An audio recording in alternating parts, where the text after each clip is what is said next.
De la culture et de l'inédit à présent avec cette collection privée d'objets polynésiens de Daniel Palax sous le regard attentif de Mililan Iganivé.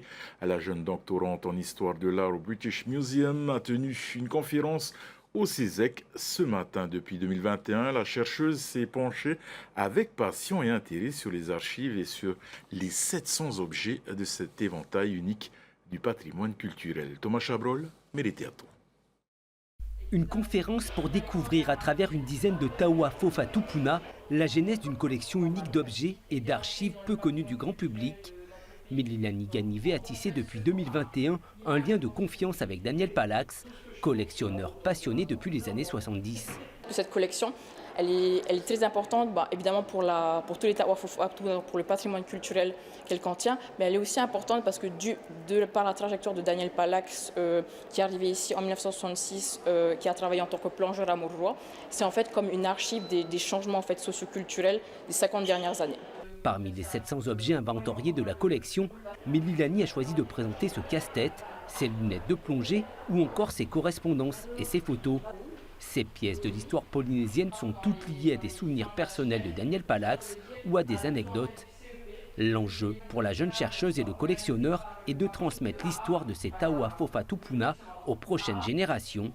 Daniel Palax souhaite d'ailleurs la création d'une structure accessible aux étudiants. Pour que ça soit ouvert à tout vent, c'est-à-dire qu'on puisse communiquer aux jeunes s'ils ont envie de venir à 10 h du soir pour aller consulter des papiers, comme les jeunes doctorants qui travaillent ou ceux qui font des thèses là-dessus. Bon, il n'y a aucun. Si tu vois, il y a d'un côté la collection, de l'autre côté les archives. Dans son musée, au fil des années, Daniel Palax a rassemblé des pierres, des artefacts et des documents écrits uniques, des trésors du patrimoine.